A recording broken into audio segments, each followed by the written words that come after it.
Merhaba arkadaşlar, kanalıma hoş geldiniz. Bugünkü modelimizi şöyle güzel bir bebe yünüm var. Onunla başlayacağım. Orta kalınlıkta bir ip. Kullanacağım şiş 3 numara. Modelimiz oldukça güzel ve kolay bir model. İnşallah siz de beğenir, benimle yaparsınız. Yapım aşamalarına geçmeden önce kanalıma abone değilseniz ücretsiz bir şekilde abone olup videolarımı da beğeniyorsanız beğeni yapmayı, yorum yapmayı, beni desteklemeyi unutmayın arkadaşlar. Şimdiden hepinize teşekkürler. Dilerseniz yapım aşamalarına geçelim. Modelimize ilmeklerimizi alarak başlayalım. Şu şekilde birinci ilmeğimi aldım.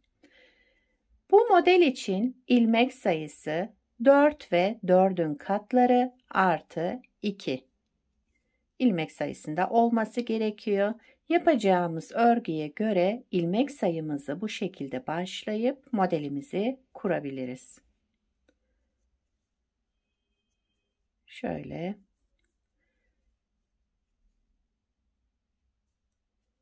Hemen sayalım.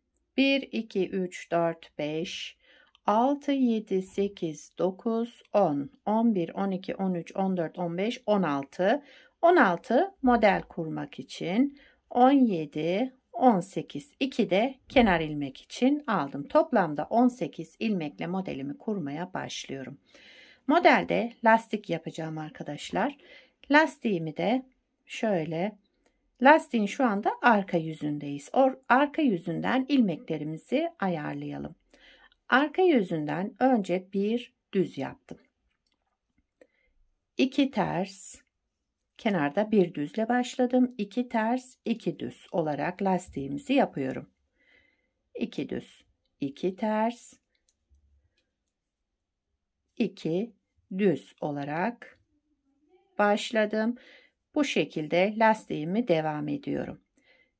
Bir düz ilmekle başladım sıra başında, bir düz ilmekle de bitiriyoruz sıra sonunda. Modelimizi bu şekilde denk gelmesi için lastiğimizi de böyle ayarlıyorum. Evet, lastiğin birinci sıra arka yüzünde bir düz, iki ters, iki düz, iki ters diye devam ettim. İki tersten sonra son ilmeğimi de düz olarak ördüm, bir de kenar ilmeğimi ördüm. Şimdi lastiğin ön yüzündeyiz. Ön yüzünde de ilmeklerimizi olduğu gibi kenar ilmeğimi örmeden aldım. Bir ters, iki düz, iki ters, iki düz olarak devam ediyorum. Yani düzümüzü düz, tersimizi ters olarak örelim. Bu şekilde sıra sonuna kadar devam edelim. Birkaç sıra böyle tamamlayacağım. Şimdi modelimizin birinci sıra ön yüzündeyiz. Lastiğimizi tamamladık bu şekilde. Yani bu şekilde lastik yapmanızı tavsiye ederim. Modelle bütünleşiyor. Şimdi modeli kurduğumuzda daha iyi göreceksiniz. Modelin birinci sıra ön yüzünde. Kenar ilmeğimi örmeden aldım. Sıradaki ilmeğimi ters olarak ördüm. Ters olan ilmeğimi yine ters olarak ördüm. Bu iki düze gelince, iki düzün arka boşluğundan bir ilmek çıkardım. Tekrar sol şişime taktım. Çıkarttığım ilmek ve düz ilmeğin birincisini, ikisini bir düz örerek tek ilmek çıkardım burada yani. Devamındaki ilmeğimi de yine düz ördüm. 2 ilmek düz örmüş oldum. Arada 2 ters, terslerimizi ters olarak örüyoruz.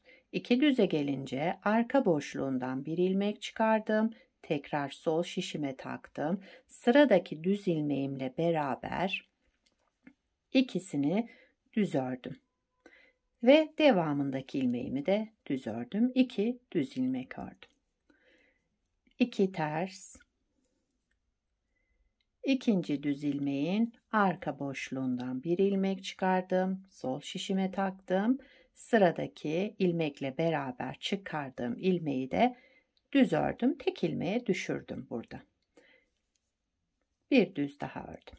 Yine yani 2 ters 2 düzle devam ediyoruz. Sadece düz ilmeğin arka boşluğundan bir ilmek çıkartarak onu da kesmiş oluyoruz yani. Sıradaki düz ilmekle beraber 2 ilmeği bir örüyorum. Bakın şöyle ördüm, tek ilmeğe düşürdüm. Yani artırma yapmamış olduk. Sıradaki düzümü de ördüm. Kenarda bir ters ilmeğim, bir de kenar ilmeğimi ördüm. Modelin birinci sıra ön yüzünde bu aşamaları yaptık. İkinci sıra arka yüzündeyim. İlmekleri olduğu gibi, yani kenar ilmeğimi örmeden aldım. Sıradaki ilmeğim düz olarak ördüm. 2 ters, 2 düz, 2 ters, 2 düz ilmek örerek devam ediyorum. 2 düz, 2 ters ilmekleri olduğu gibi, yani düzü düz, tersi ters örerek ikinci sıra arka yüzünde sıramı tamamladım. Üçüncü sıra ön yüzündeyim. Kenar ilmeğimi örmeden aldım. Sıradaki ters ilmeğimle düz ilmeğimin yerini değiştiriyorum. Bakın şöyle. Arkadan birinci olan ters ilmeğimi aldım sol şişime. Düz ilmeğimi de aldım. Şişimin önüne taktım. Bunları düz olarak örüyorum. 1, 2 ilmek düz ördüm. Şöyle çapraz yaptık yani. Yine sıradaki 2 ilmeğimi buradan düzü aldım. Birinci ilmeğimi aldım sol şişime. Arkadaki ters ilmeğimi de aldım. Şişimin önüne taktım ve ilmeklerimi yine düz örüyorum. 1, 2 ilmek düz ördüm. Şöyle bakın. Ters olan ilmekleri içe aldım. Düzleri de dışa çevirmiş oldum. Aynı işlemle devam ediyorum. Tersi arkadan aldım. Düzü de önden aldım. İkisini de düz olarak ördüm. Düz ilmeğimi şimdi sola doğru çeviriyorum. Arkadaki tersimi de aldım. Öne getirdim ve düz olarak ördüm. Düz ilmeğimi sağa doğru çeviriyorum. Sağ kaydırdım şimdi. Ve düz olarak ördüm. Sıradaki ilmeğimi de düz ördüm. Sola çeviriyorum düz ilmeğimi. Dıştakini içe, içtekini dışa çevirmiş olduk ilmeklerimizi. Şöyle bir görüntümüz olacak. Ters ilmeğimle düz ilmeğimin yerini değiştirdim. Düz ilmeğimi sola doğru, sağa doğru çevirmiş oldum. Şimdi bu düz ilmeğimi sola doğru alıyorum. Ön taraftan sola aldım. Arkadaki tersimi de öne aldım ve düz olarak ördüm. Kenar ilmeğimi de ördüm. Üçüncü sıra ön yüzünde bu işlemleri yaptım. Dördüncü sıra arka yüzündeyim. Kenar ilmeğimi örmeden aldım. Bütün ilmeklerimi ters olarak örüyorum. Dördüncü sıra arka yüzünde ilmeklerimizi ters olarak örelim. Şu şekilde devam ediyorum.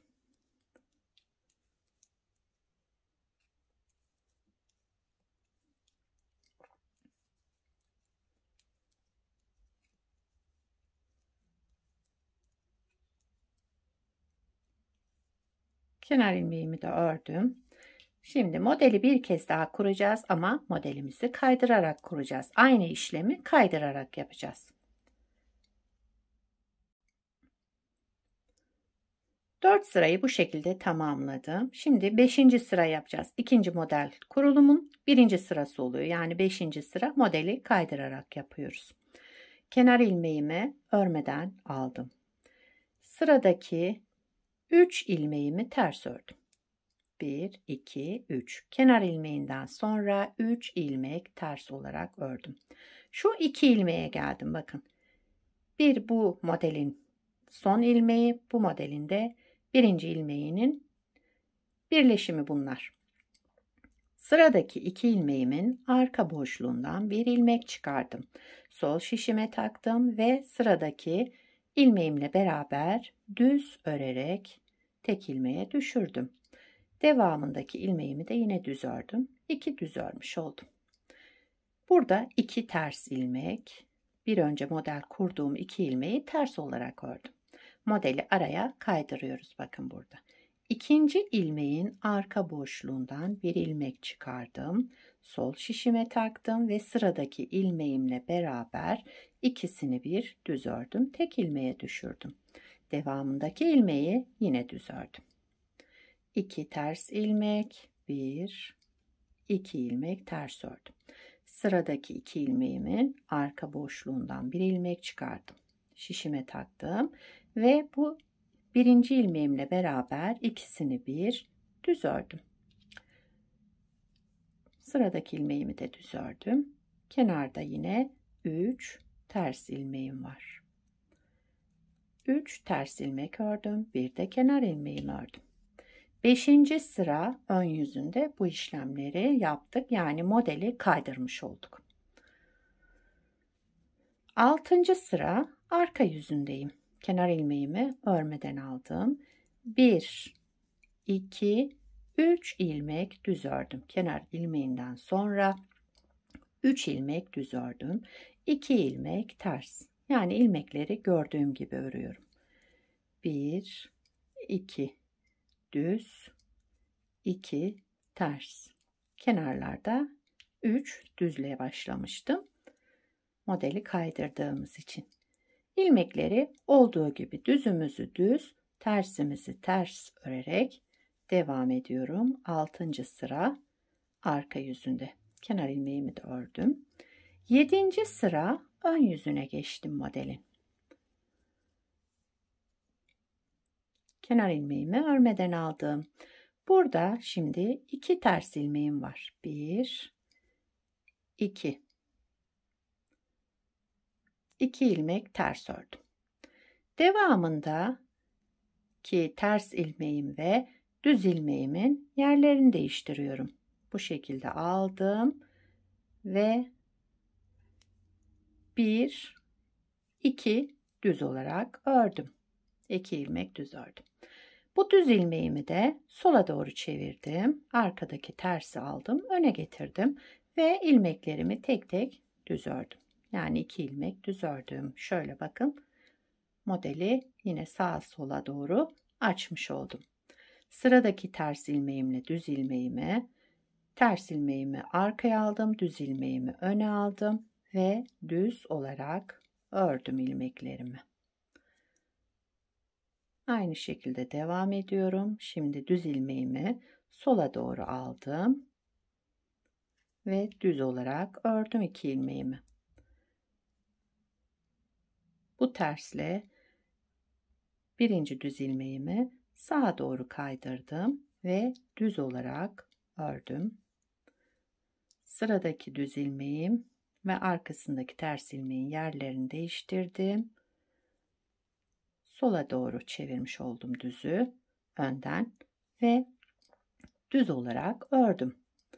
Sıradaki 2 ilmeğimi de ters ördüm. Bir de kenar ilmeğimi ördüm. 7. sıra ön yüzünde bu işlemleri yaptım.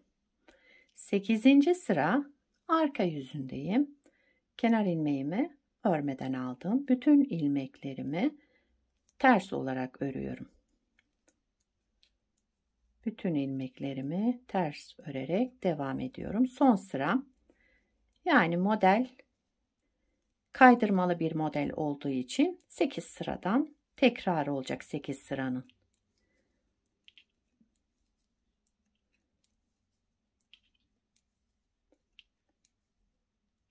Evet, sıra sonuna geldim. Kenar ilmeğimi de ördüm. Son sıramı da ters örerek tamamladım. Model böyle arkadaşlar. Bakın, lastiği böyle yapmanızı tavsiye ederim. Şimdi bir parça daha geniş olarak yaptım. Onu da göstereceğim size. Burada daha iyi anlaşılacaktır. Bunu daha önce yaptım. Bunu da beraber yaptık. Şöyle. Modelimiz böyle arkadaşlar. İlerlemiş hali bu şekilde. Lastiği de şöyle kenar ilmekten sonra bir ters, iki düz, iki ters, iki düz devam ediyoruz. Yani kenarlarda kenar ilmeğinden önce bir tersimiz olacak. Modelin böyle tam denk gelmesi için bu şekilde yapmanızı tavsiye ederim. Modelin arka yüzü de bu şekilde. Bakın şöyle bir görüntümüz var. Gayet güzel. Şöyle. Evet. Bu modeli yetişkin örgülerinde kullanabilirsiniz. Çocuk örgülerinde kullanabilirsiniz. Her türlü örgüde kullanabileceğiniz harika, güzel ve gösterişli, yapımı da oldukça kolay, güzel bir model. İnşallah siz de beğenir, benimle yaparsınız. Sizler de nelerde kullanacaksınız bu modeli? Onları da yorumlarda belirtirseniz sevinirim. Şöyle hemen bırakayım, ekran görüntüsü almak isterseniz. Evet. Beni buraya kadar izlediyseniz bir beğeni yapmayı, yorum yapmayı, beni desteklemeyi unutmayın arkadaşlar. Yapacak olanlara kolay gelsin. Bir sonraki videoda görüşmek üzere. Hoşça kalın.